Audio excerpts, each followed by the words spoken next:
As Ojibwe men, we are taught that it is the father's responsibility to introduce our children to the world.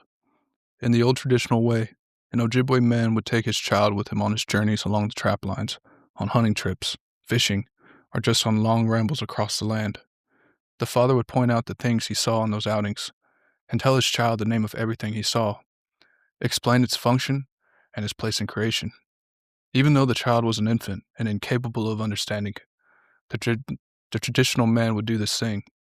He would explain that the child was a brother or a sister to everything, and that there was no need to fear anything because they were all relations. The father would perform this ritual so the child would feel that it belonged. He would do this so that the child would never feel separated from the heartbeat of Mother Earth, so that children would always feel that heartbeat in the soles of their feet. He would do it so that kinship was one of the first teachings the child received.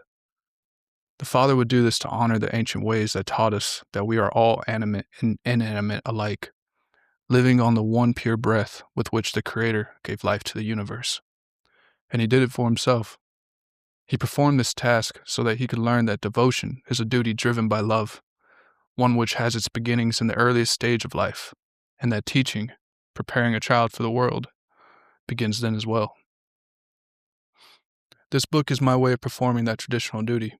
I do not know if or when we will be together. Because of the way I chose to live my life, the price we've paid is separation. I am neither a hunter nor a trapper. I am not a teacher, healer, drummer, singer, or dancer, nor am I a wise man. But I offer this book as a means of fulfilling that traditional responsibility. I want to introduce you to the world, to creation, to the landscape I have walked, to some of the people who have shaped my life.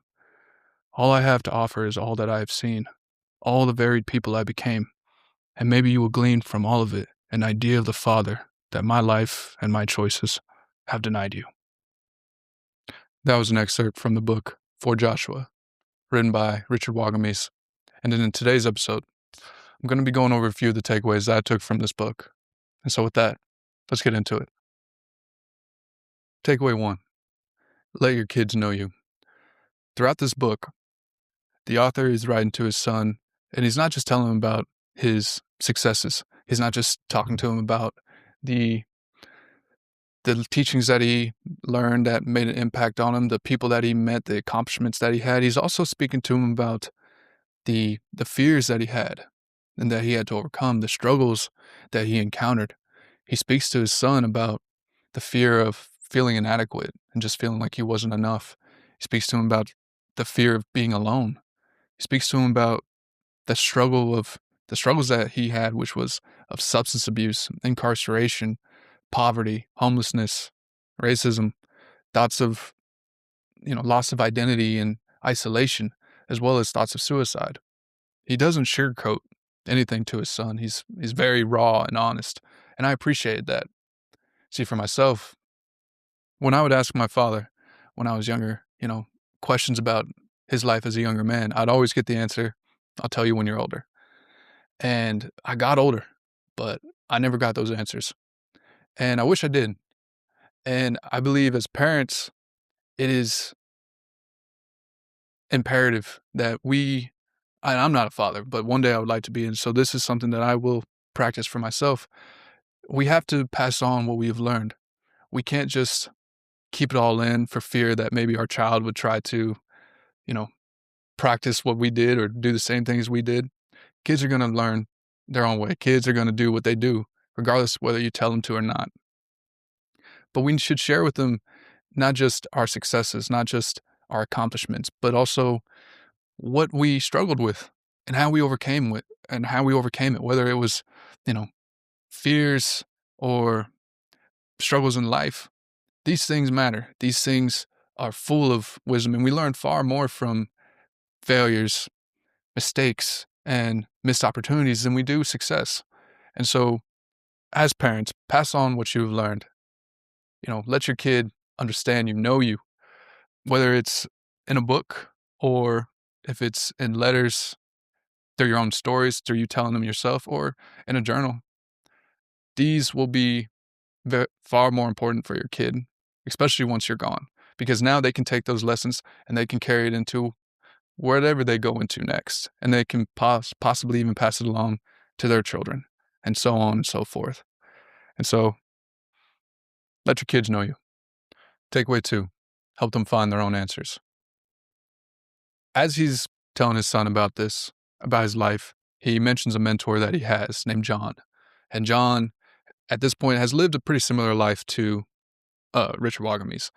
And the way he describes John is, I believe, the way that I would want to practice, or I would want to emulate as someone who has influence over someone else, someone who is trying to teach or help somebody and support them. He describes John as someone who never makes him feel judged. He never makes him feel less than or talked down to or lectured at. He makes him feel like an equal. And when he explains his answers to anything, or he explains the teachings of the traditional Ojibwe teachings, he does it in a humble way, and he does it from his own experience. He's not talking down to the author and saying, this is what you need to do and it has to be this way. And I believe that is so important as people that have any influence over another, whether you're a parent, a teacher, a big brother, a big sister, or even just a best friend. If you are someone that has the influence over someone else's thought process and the beliefs about themselves, we shouldn't always, or we shouldn't really ever be trying to make copies of ourselves. And we shouldn't be telling them this is what you should do, because more often than not, people aren't going to listen to that. What we need to do, and what he says that John did for him, is that he made him interested in himself. He made him curious about his own beliefs, his own thoughts, and his own experiences. And he equipped him with ways to find that for himself, because we shouldn't be trying to take wisdom secondhand, right? We're surrounded by noise. We're surrounded in this world of TV and music, politics, ads, of everyone trying to tell us what to do, what to think, and what to feel. And if we're not careful, we can just take all that in without ever really filtering it out of, is this something I actually believe? Is this something that I want to live by? Is this something that I want in my character, in my life? And so we have to filter that. We have to filter whatever comes at us through our own experience. And whether or not, is this something that makes me better? Is this something that improves my life, improves the lives of others? If yes, take it. If not, leave it alone. But also we have to teach people or inspire people to look at their own lives and find their own wisdom, find their own truth. And we can do that through the third takeaway. Third takeaway is the medicine wheel, and how the author describes the medicine wheel, how it was described to him, is that it is a tool for us to help us explore ourselves and help us find our own truths. And I have a very basic understanding of the medicine wheel, but it's something that, since reading this book, it is something that I've used now a few times, and it's been very helpful. And it's something that I want to learn more about and build my own understanding. But I would like to just give you a demonstration, or not even a demonstration, but kind of walk you through how he writes it in the book of how we can use it. So with that, here you go. So first, of course, you start with a circle and you divide it into 4 segments. This might seem familiar to some of you. It's the compass, right? Northeast, south, and west. Now, you start in the east, right? This is where the sun rises. And in the east, this is where things begin. And you can also think of this as spring.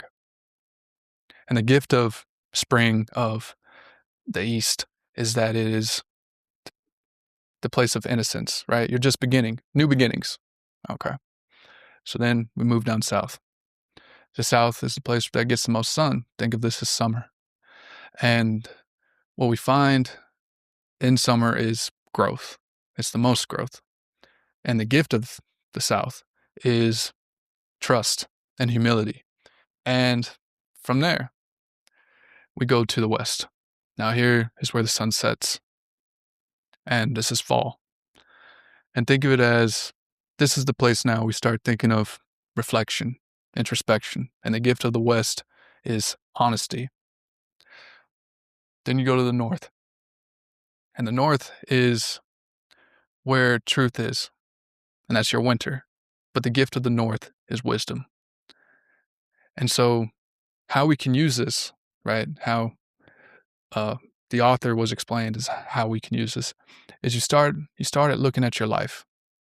You look at, you know, you start here in the east. What happened? We state the situation. What happened? We go down south. What were the actions that you took? What did you do? Don't judge it. Just what did you do? Then you go to the west.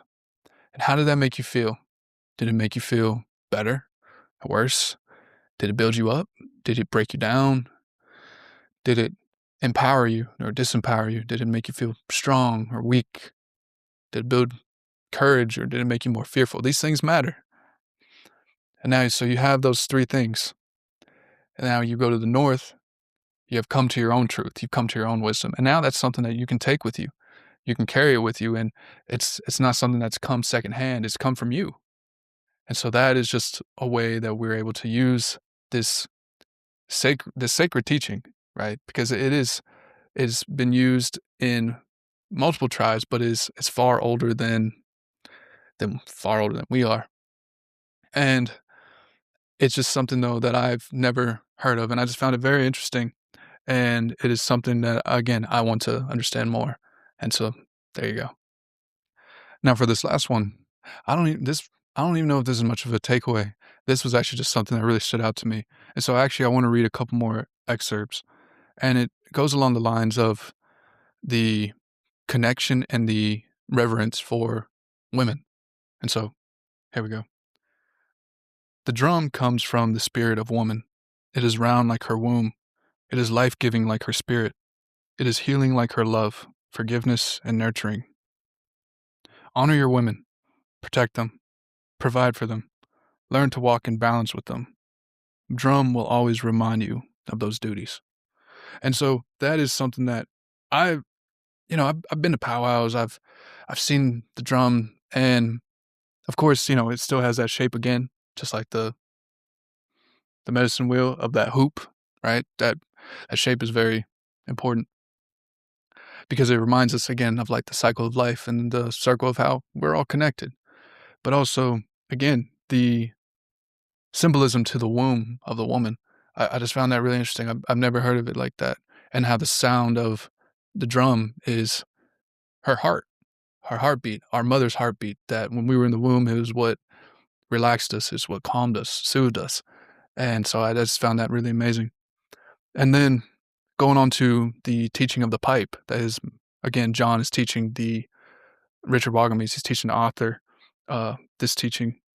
And so he says, the bowl of the pipe also symbolizes the spirit of the woman. It's round like the womb in our mother's belly. Of all the creatures in creation, only the female is capable of giving life. Only she has life-giving energy.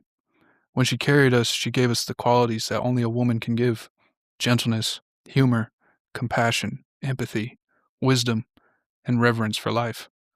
So that, like her, we could nurture, love, and care for all the things and people we encounter.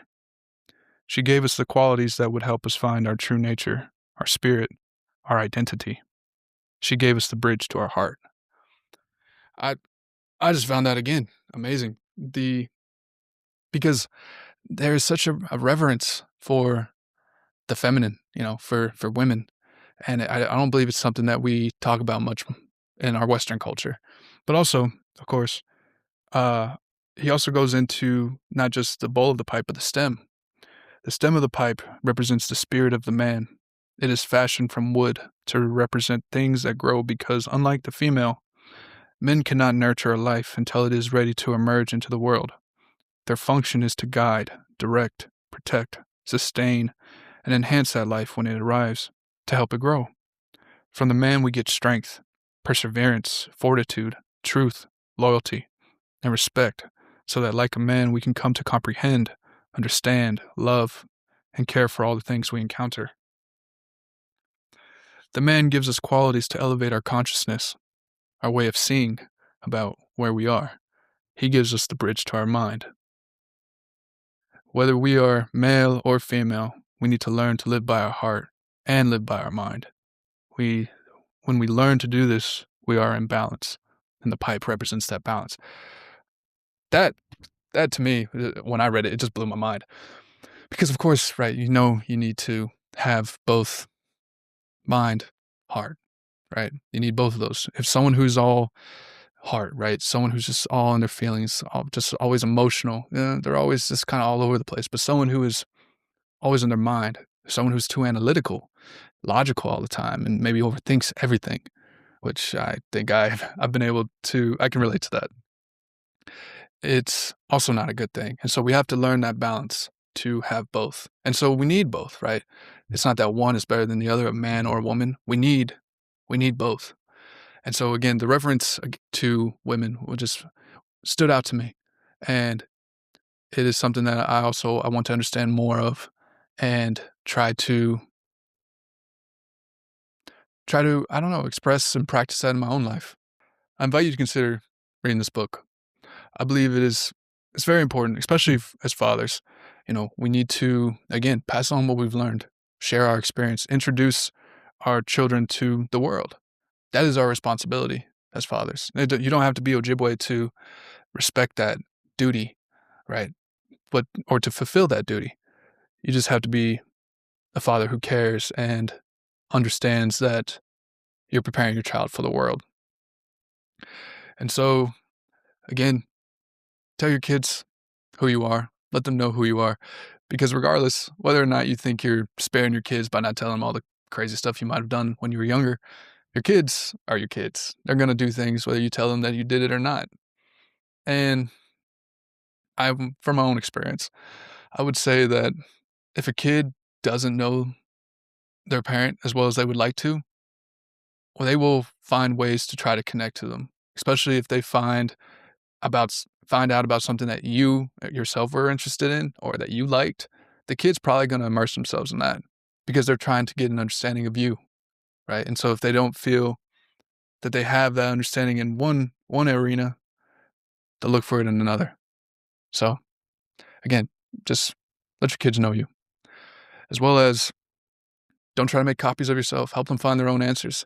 Help those you influence. You don't have to be a parent to do this, but don't feel that you're a guru that has all the answers. You're a guide. Share your experiences with them. Help them find their own answers. Equip them with the tools to be able to do that. And then lastly, the medicine wheel. Again, this is an Indigenous teaching, but I believe the process of reflection is something that is vital for all of us. Being able to look at a situation, look at what you did, and then how did it make you feel? And then from that, you can gain your own bit of wisdom if that is something that you should continue or a lesson to be learned, or if that's something to be, you know, never, never brought back into your life. I invite you to read this book. I really liked it. And with that, thank you for taking the time to listen. I wish you courage. And until next time.